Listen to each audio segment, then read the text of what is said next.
Hello, welcome to the response series where I read and respond to one-star Yelp reviews. Please like and subscribe if you want to see more similar content. And a disclaimer, just a reminder, we don't only get one-star reviews. Out of all of our reviews, we have a 2% rate of getting a one-star review. That means 1 out of every 50.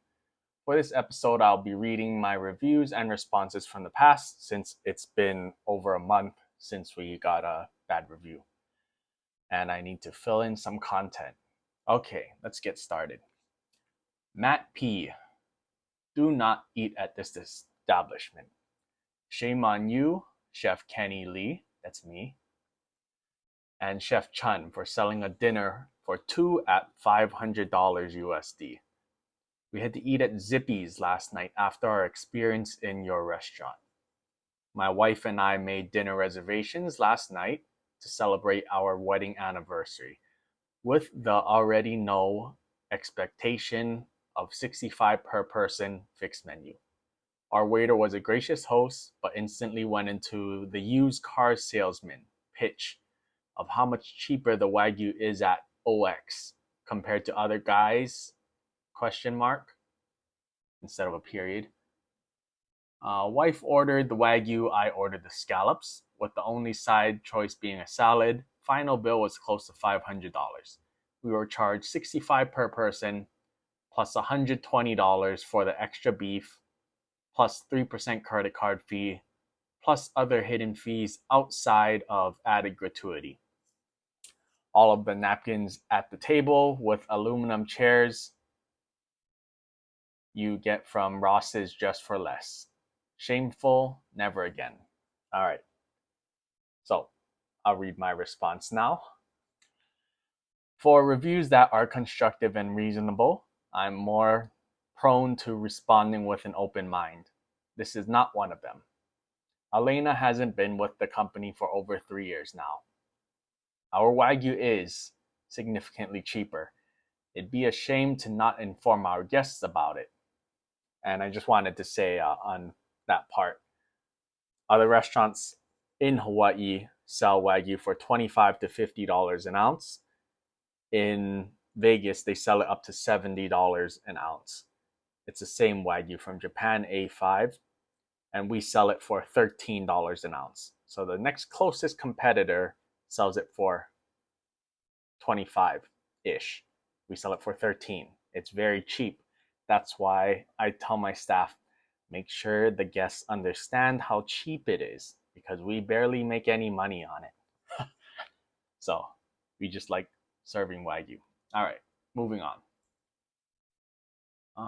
If your bill was $500, which is $65, the two people, $120 of Wagyu, like he said, scallops, which is a $20 upcharge, tax is 4.812, and the credit card fee is 3%. So all of those things added together, which he claims that's what they ordered, that'd come out to $291.60. So, as I said, as you mentioned, outside of added gratuity. So he claims to have paid $500. Let's see, $500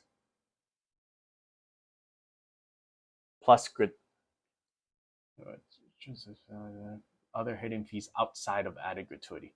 Okay, so obviously he didn't tip $209.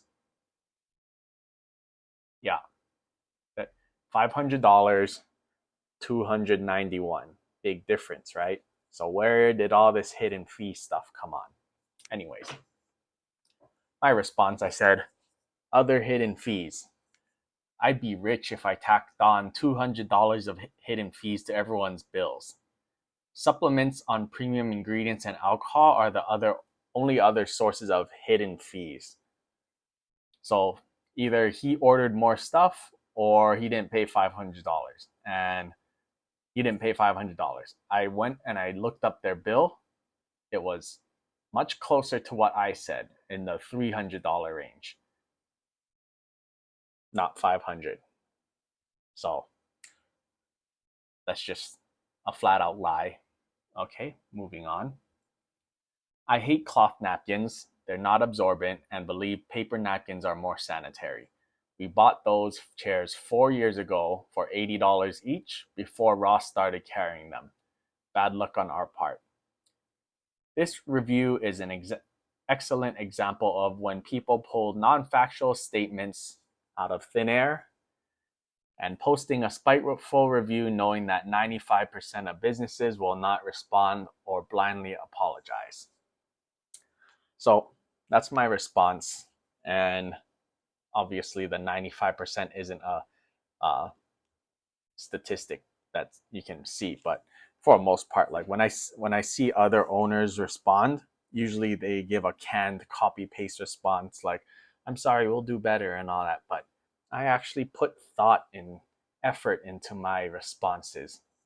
Now, keep in mind, if they're reasonable people and their complaint is justifiable, I will actually say sorry and I will try to make it right somehow, whether it be giving them a refund or whatever it is. But yeah, when you get reviews like this, I don't hold back. This wasn't so extreme that I had to completely destroy him, but that yeah, it's just sad that people in their head think that they paid $500 when they actually paid 300 something. So based on reading the review, I actually have an opinion on this. I don't think it was necessarily. I think he was just feeling emotional at the time of writing the review because he got hit with a big bill, and like he said, it was his wedding anniversary, and he also specifically says with the already no expectation of $65 per person. So I'm guessing he thought it would be, oh, we're gonna go out to dinner at this place. It's $130, two people plus tip, whatever, 150, 160. So I think he was expecting to pay sub 200, and then because my staff gave the used car salesman pitch of how cheap the Wagyu is, his wife, I don't know if they discussed it or something, but his wife, he says, wife ordered the Wagyu. So it wasn't his decision to essentially more than double their bill because 130 and then they spent 120 on Wagyu. Just Wagyu, they spent 120. Also, just FYI, on that $120 of Wagyu, would probably have only made about $10 to $20 of profit. So it's not like we're getting rich off of selling Wagyu. All right. So he says, I ordered the scallops, and yeah, he starts breaking it down. And then he says, plus other hidden fees outside of gratuity. So yeah, I think this person was emotional when he was writing it, and he didn't expect to pay more than 150-ish because of tax and tip. But because of my staff conveying the message of the value of the Wagyu, his wife ordered it and he got blindsided by this big bill. And I think that's why he's mad about it. I don't know what this whole we had to eat at Zippy's after last night part comes in, because they don't complain about the food at all. They're complaining about the price, the napkins, and my chairs. So yeah, I no complaints about the food, just complaining about the price. But that's the thing, is you order what you order. We can't tell you you cannot afford to order this, and it's not our job to say like, are you sure you want to spend money on your wedding anniversary? It like you be an adult, do your homework, say no to your wife if you can't afford it or don't want to afford it. that's all I have to say about that. And as far as the chairs, we have replaced our chairs, but those chairs originally cost me $80 each, and that was before Ross started carrying them. Ross started carrying them and selling them for $30 each after I bought mine for $80 from Wayfair. So because they started selling it for cheap, the perceived value of my chairs went down. And what am I going to do? Throw away the chairs? So we used them for 4 years and I replaced them. And there we go. New chairs. All right, that's it for today. Now that you heard both sides of the story, comment below if you have any opinions and like and subscribe for more Yelp videos.